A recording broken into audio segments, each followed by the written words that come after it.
taking those opportunities to be like, you don't know how you're going to do it, but you're going to figure it out. It's like in the moment, it seems impossible. You just have to believe. And it's just a terrible thing. It's so excruciating to just be like, I'm going to believe, but believe that it's going to work out somehow. Not necessarily in the way that you want it to work out, but it will work out somehow. From Khona Juda Ndebia, imini umsindisi wesizwe, umvelisi ngomelisi wesizwe, formerly known as Lwazi Madonsela, bringing you a show about creative entrepreneurs live from the landmark that not only birth SA street culture, but also formalize the street hustle. Khona Juda Ndebia, very, very special edition. The Francesco Mbele. Let's do this again. Let's try it. Let's do it again, you know? It's better done twice. If you're watching this, we're building up to our live event. Khona turns 2. Hopefully Francesco will be there. But more than anything, tickets link in bio. Sindi Swesikum for special edition. Thank God for the savings. So yeah, Niena Yeto. Mfano Noginteles in the sunlight. Yo, how are you? Such a beautiful Friday, isn't it? It's beautiful Friday. Like, wow. I think it's just like, these are the days where you're like, damn, Joburg is the place to be. Good weather. It's like those days when you wake up and you're just like, fuck, I can do anything. I can feel what I want to feel. And like when the sun is like this, and the energy is just vibrant, it's perfect. Speaking of doing everything. To the people who have no background of you. You're a designer, photographer, DJ, event organizer, model, a son, a brother, a lover, a friend, international act, artist, gallery manager. You do everything. How did you get to experience and exploit all your talents and gifts? There's no one answer to say how I did it, but if I'm being real, like I just always kind of stuck to what I enjoy doing, and I know that if I enjoy it, I'm gonna keep on wanting to do it, but in the same breath, it doesn't mean that it's the only thing that I should do. There's always that conversation of do what you love and he'll like love you back, but I don't think it's always as simple as that. I don't think it's the answer to everything, because the reality is that when the thing that you do is the thing that you love, the relationship changes. You know what I'm saying? It's like there's that aspiration to wanting to do something versus actually doing it, and it's like trying to find the perfect kind of like balance to make it work for you. I was listening to this new album today, Ulufayanya, and she was talking about in her album, it's called Method Actor, and she's talking about how this performance of being a musician versus her actually making music are incongruent, and now she has to kind of find new ways to make it work for her. So I never felt like I've had to tie myself or anchor myself to an individual craft, because I knew that there's always something else, but in the same breath, that something else also relates to everything else. You know, so even though I'm doing all those things you listed, etc., etc., it kind of all feeds back to one singular foundation. Whether it's Ebum Nandini, whether it's FRANASONIC, whether it's BK8Z, whether it's Francesco Mbele, I feel like it all feeds back to a singular place. Yeah. With all these things you do, how did you start off? Because a lot of kids who follow FRANASONIC and follow Franadilla, they're starting off the same path where they're just part of lookbooks, where they're part of these photo series. How did you get to a point where you'd start getting paid for gigs? How did you get to a point where you were part of an Off-White shoot with Caster Semenya? You don't even think about it. It just happens in a way. If I'm being honest, like it happens, and then you kind of want to figure out how do you manage it, how do you make it work. When I was in high school still, I was part of a bunch of editorials, shoots, and I was like learning. I was like in front of the camera, so I was like peeping. I was seeing what was going on the other side, you know. I think about Skepta. He says this one line. He goes, "I was in the club doing the two-step, wishing it was me on the decks." Yeah. And I was like, that's me. It's like, I'm seeing this shit, and I'm like, I'm doing what I have to do. Because at the end of the day, it's like, everybody has their role, everyone has to kind of like finish their responsibility. Everyone has to kind of, in my opinion, if you are given any sort of responsibility, opportunity, follow it through, and then the next opportunity will follow after. So even though I was doing these things, and I was happy, it's not that I wasn't happy modeling, but I knew that in the back of my mind, I had other sort of dreams, aspirations, and at the same time that stuff was happening, I was like doing this shit with my friends. Like, I feel like we take our friends for granted. It's like people always want to connect and network with people they don't know, but they don't look at who's close to them, and they don't fully see what they can offer, because you see them as a friend, or you see them as individual every day. You know, it's important to be cognizant as well of like, yo, we can do this together. You know, like Lenzo and I were doing things, we were doing whatever back in the day. Like when I was in first year, I knew that was someone I could depend on. Yeah. And if you can find anyone that you depend on, like, it's such a dream, because you put all your hopes and you put everything that you want to do and everything you want to be, you know, you're doing it together, you're not doing it alone. Even though the final destination of where you guys end up or where you want to end up might be different, it's like you're on this journey, you know. Sometimes you gotta do it alone, obviously, but in the same breath, if you can find anyone, someone who's just able to be there, hold on to them, you know. How have you maintained relationships over the past roughly 8 years of you doing this thing? Relationships, it's like a smile. It's always a smile. I don't know. I really think that everyone is so serious. Everyone wants to take themselves so serious, and everyone wants to believe that you switch up on them. I don't know. I feel like people have this in their brain where it's like, yo, he switched up. He switched up, and it's like, it's not necessarily that someone switches up. It's just that the space that they're in is different. You know, there's so many times where might be people who don't know where they stand with me relative, because they maybe knew me like in high school, for example, or they knew me in university, and I would always like greet them with a smile. Like, it doesn't matter, because at the end of the day, you know me. It's like you knew me and you know me.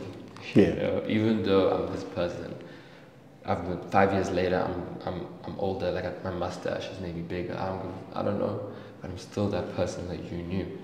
And sharing that energy is so powerful. Like, just being able to be like, I don't know how you see me, how you perceive me, and you don't even know how I perceive you, but I'm always gonna give that energy back.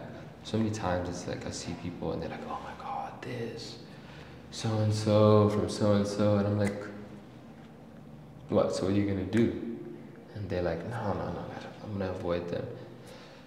I'm like, bro, there's no point in cowering from the situation, when if you're able to confront it, it just creates a completely fresh sort of breath of air in the atmosphere, in the space. So I would say, like, just keep on smiling at people, always. Just don't stop smiling. So I read this thing when I was in primary school, where they were talking about how if you smile, even if you're sad, then like the dopamine still hits you. So that's crazy. You must smile more often. You gotta smile more. That's my number one thing. But yeah, I mean, there are days where you wouldn't want to smile, and it's valid. Yeah. But just in the back of your mind, know that it's that like the interaction that you have with the next person is gonna affect them, irregardless. You establish yourself in the modeling scene, cool scene, fashion scene. You take this leap and you move into the art sphere. How's that been like, being reborn into a space where you're learning from the ground up again? You have mentors again, you have a company you work for, you were so used to building your own thing. There's a structure you now exist within. What's that been like, that pivot? Privileged. I feel so privileged to just be in that space, because being at BK has taught me that I don't know shit. You know what I mean? It's like, before I worked for BK, my perspective of how I saw the art world, it was from the outside. And the last 3 years that I've been there, you are able to just have an X-ray vision, you know, through it all. And the way that, I would say more than anything, the way that Banele operates, like the company, the business, has like also just inspired me in terms of how I carry my company, my business. The finishings that we use on like certificates, like it has to be eggshell white, iridescent, you know, it's like that's the only certificate we use. We don't compromise. Yeah. That's when I realized it's like every single touch point, every single point of engagement is an opportunity to further your relationship with your clients, with your consumer, with people who just engage with your entity. Yeah, I started my own practice, you know. I would say I was practicing as an artist before, but when you know what it really means to practice as an artist, it kind of like, it makes you just want to break everything down and restart in a way, because it's like, you know, you realize that every single thing that you do is part of your artistic language, legacy, dictionary, thesaurus, whatever book, whatever book they're gonna have in the whatever book they have in the library. All these things that you do are part of the dichotomy. You know, they're all part of what you're saying. So, Ebum Nandini is part of my art practice. You know. What's that been like? Because you guys have been doing it like 5 years, 5, 6 years. 6 years now. Yeah. I remember at some stage I DJ'd at Nandi. That's how long it's been. Come again, DJ with us again. Yeah, it's been 6 years. It's been fun. Like, I'm grateful that like I have a team, my people, my friends, and that's really a space for me to experiment, because I get to do the posters. Yeah, you do the posters, you do the recap videos. Yeah, I do like a lot of so when we do brand identity, Jakinda and I brainstorm concepts, then like Lenzo and Kanya and Ayema and I, we do like the decoration. It's a lot of work, I'm not gonna lie. Like, I would say the event space has showed me like how you can't, like, there's no point of compromise in the event space. It's like everything has to be on a high level. Again, it's like as soon as you step into the space, it's like it has to make sense. Whatever's playing, whatever sound, whoever is playing, whatever sound system, you know, it has to make sense relative to the context, you know. And it's hell, the event space. I would not recommend it to like people who like have anxiety, but it's a lot of fun, you know. It is a lot of fun, and being able to do it with my friends is a dream. I mean, I can't remember. Like I only go to events that I'm involved in, or my friends are doing, you know. And it's like it's a privilege. So as soon as like I'm able to also go to like spaces which I'm not involved in, I'm like I take it, you know. Like I need to go to like Soweto ASAP. I need to go to like Alex. I need to go where Kabza is playing the unreleased songs. I need that right now, because I also think that there's a lot of redundancy, obviously, and being able to kind of like step out of it is like, for me, just it makes me able to also appreciate what I'm in even more. You step out, you start using videography, use your skills, you shoot short films, you work with Thebe Magugu. What's that experience like? What's the process of creating at that scale? Thebe has allowed me to experiment in ways which I never sort of expected. You know, I think maybe people perceive like Thebe Magugu as like a kind of this big house which does things in a very like maybe like formulaic way, or in terms of like this is how things have been, this is how it goes. But Thebe is actually very open in terms of the way that he experiments, the way he lets other people experiment. I have a lot of fun every time. Whenever we did when we did the short films, it was always just an open conversation, and I think I appreciate that the most, because he never rather like said this is the way things are, this is how we're doing it, but in the same breath he never just said do whatever you want, because you don't want that. Trust me, you don't want a brand or a fashion house or an entity who's commissioned you to do something to say do whatever you want. You don't want that, because then there's no direction, you know. Thebe and I have this relationship where we're able to workshop it together, and having those conversations, because communication, number one thing for me whenever we're working, even with like when it's Kumo, Jack, it's communication. And when we talk, it's always we're building, you know what I mean?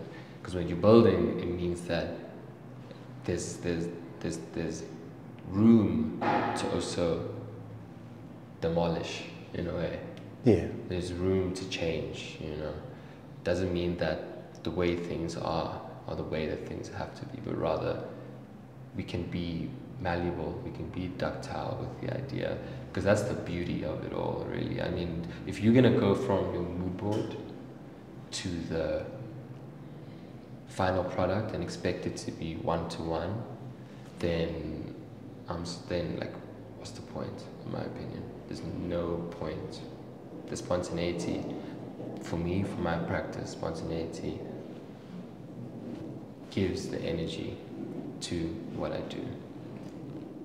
You take photos, turn them into a t-shirt, the t-shirt goes platinum in the streets.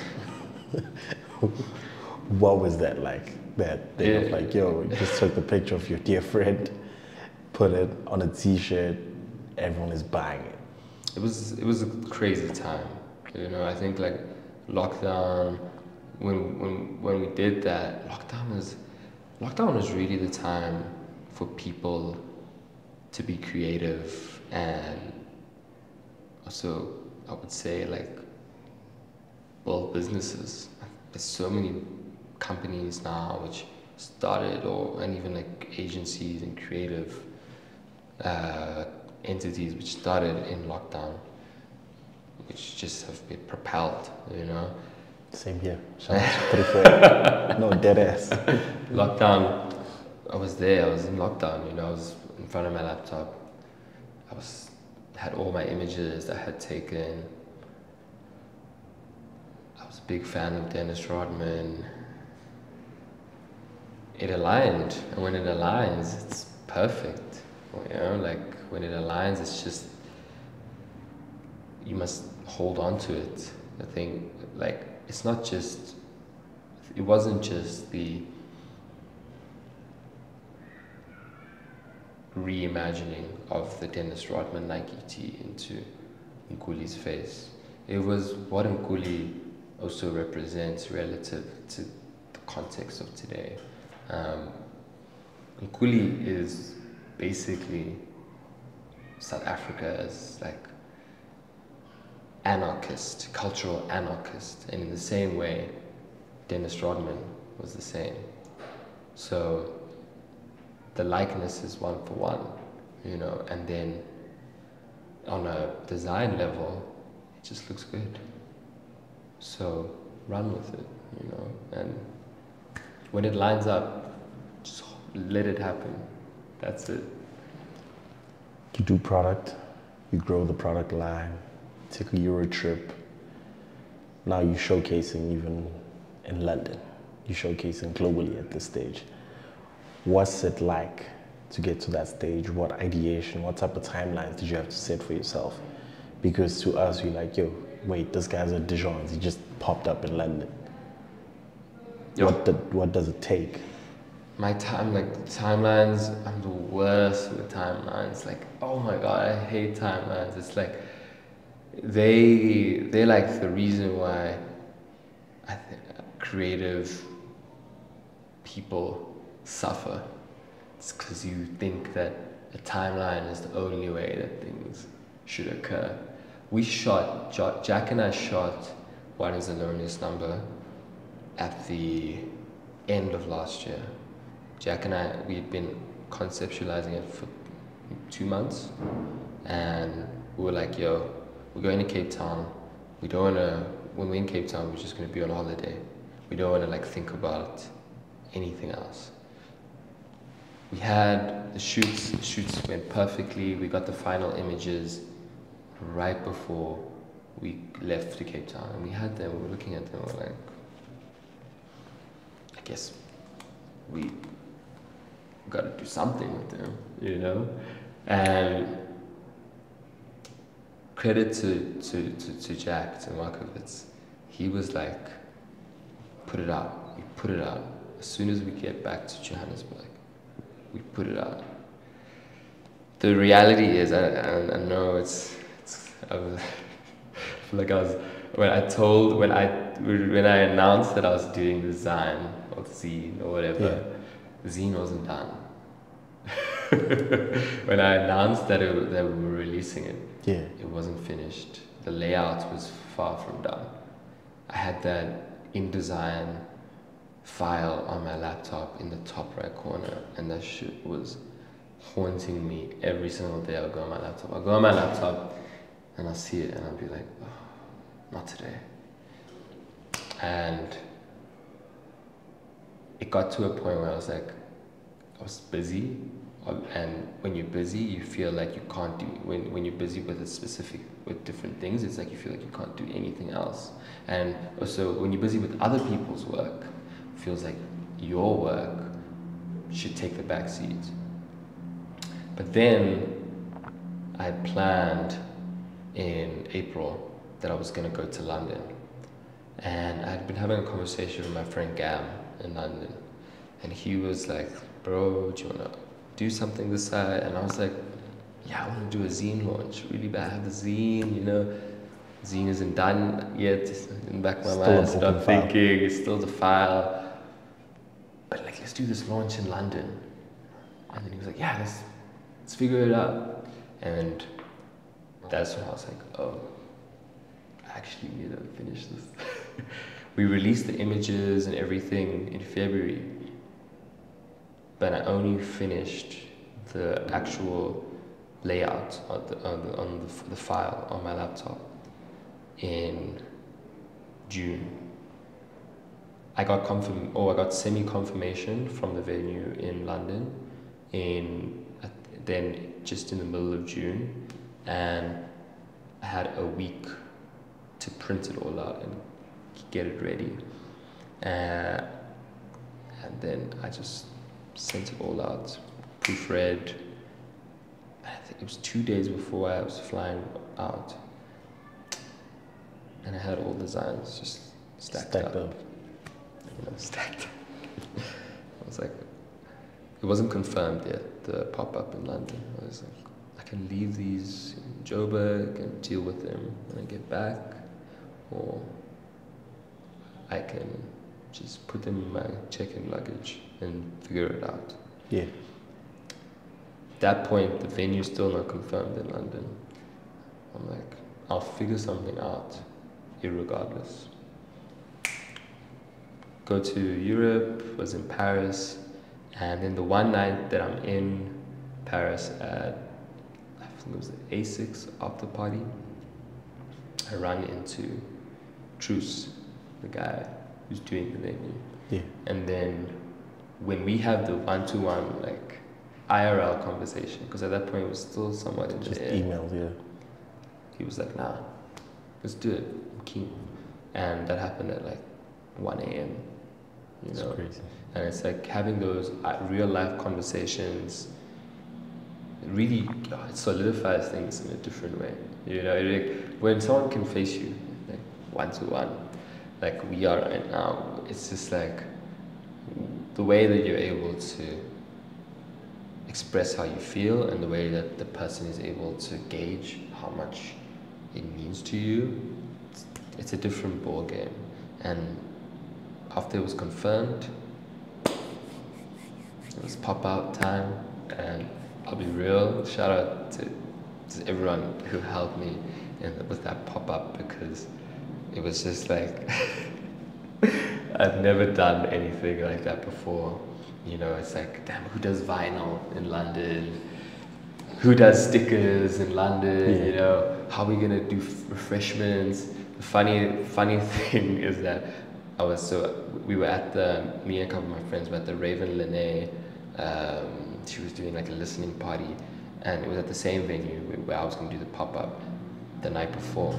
And I was looking at like all these refreshments, all these bottles, and I'm like, damn, like they got so many bottles. How am I gonna, everyone's having such a great time because they want to stick, because they can have drinks and stuff.